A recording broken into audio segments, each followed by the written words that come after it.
A PGR, como você bem sabe, tem se especializado em protagonizar vexames, mas ontem a Lindor Araújo protagonizou um vexame homérico ao defender o orçamento secreto, criticando a imprensa e dando cutucada em ministro do STF.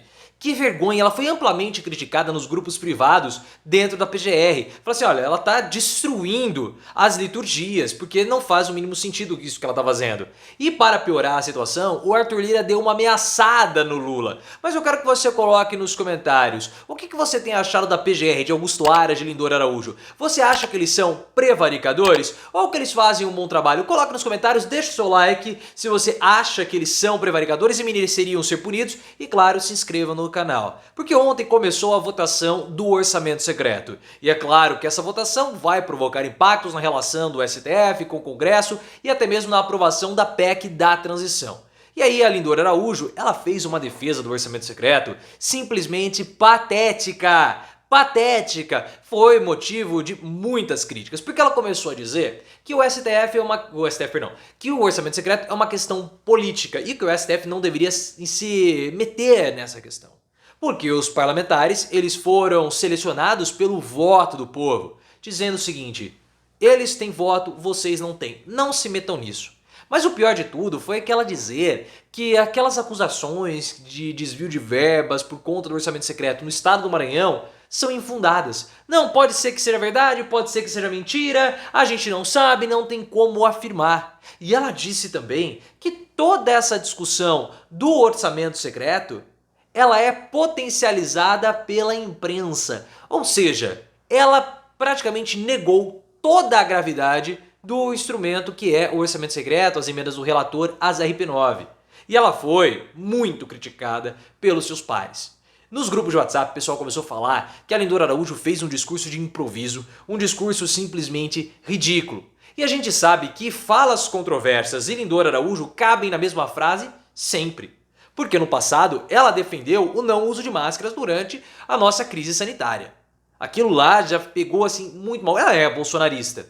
E nós temos que lembrar também de episódios recentes dela desafiando o Alexandre de Moraes e sendo humilhada publicamente pelo STF. Porque ela e Augusto Aras se especializaram em também serem humilhados pelo Alexandre de Moraes. O Aras, inclusive, que nem esteve presente ontem na discussão no início da votação da inconstitucionalidade ou não do orçamento secreto. Aras deveria estar presente, porque é um ponto muito sensível que abala os poderes da República, porque vocês sabem que com o orçamento secreto, o legislativo ele fica muito mais poderoso do que o judiciário e do que o próprio executivo. Então ele está conseguindo peitar os dois. É uma vergonha. E claro que a gente também não é bobo e nós sabemos que essa cutucada da Lindor Araújo tem também um quê para dar uma desmoralizada e uma enfraquecida no STF, porque a PGR e o STF eles estão em uma tensão.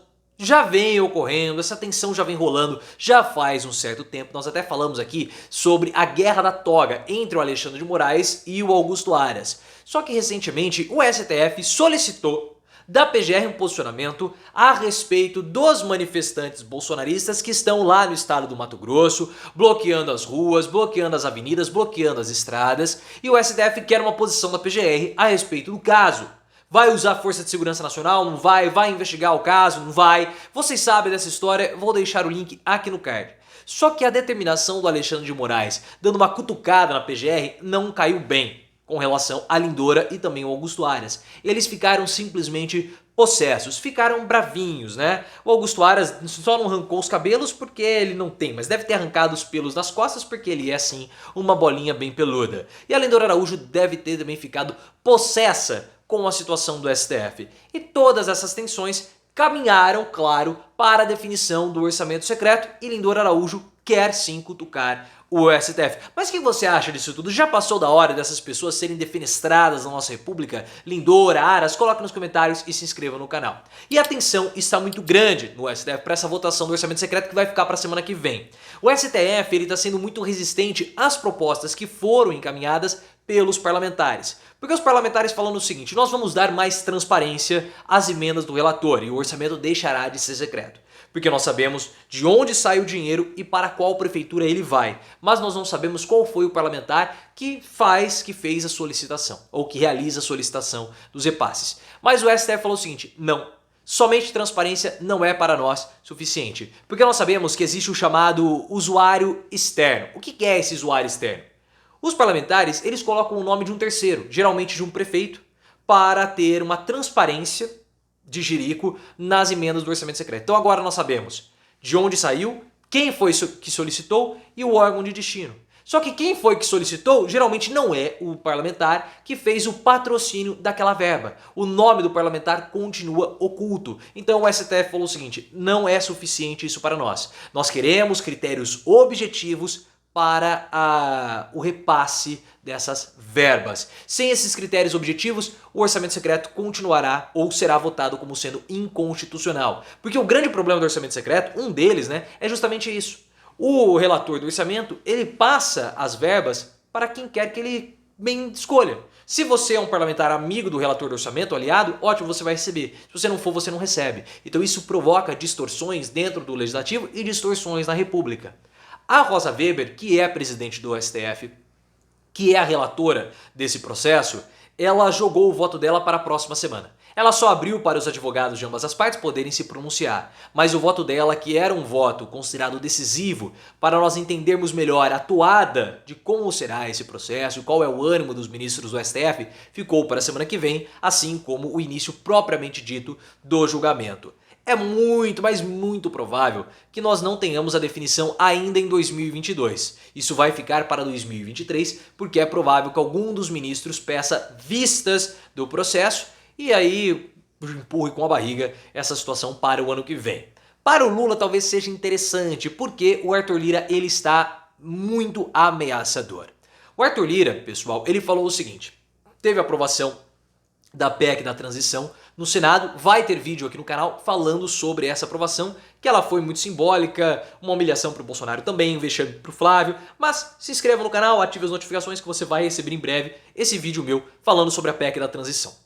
O Arthur Lira, ele achou que o governo da transição, ele descumpriu um acordo que eles tinham entre o Lula e ele. O Lira falou o seguinte, que o texto que foi aprovado na CCJ, antes de passar pela CCJ, havia um combinado que ele seria enviado para o Arthur Lira para a apreciação dos parlamentares, o que não ocorreu. Então o Lira está falando o seguinte: já que houve esse descumprimento do acordo, eu não garanto que a PEC vai ser aprovada na Câmara dos Deputados com o mesmo texto que foi aprovado no Senado. Vai ser aprovada a PEC da transição. O problema é que se a Câmara dos Deputados fizer qualquer tipo de alteração nesse texto, o texto tem que voltar para ser aprovado no Senado. E isso atrapalha demais o prazo, porque um prazo é apertado. O Lula quer celeridade nessa votação. Mas o Lira está fazendo isso para ameaçar o Lula e fazer com que o PT, Lula, não interfiram na votação do orçamento secreto. Porque nós tínhamos aí, correndo na boca miúda da imprensa, que o Lula ele prometeu ao Arthur Lira, ou tinha um acordo com o Lira, que não iria interferir na votação do STF. A Folha de São Paulo trouxe a informação para nós que o Lula não iria interferir.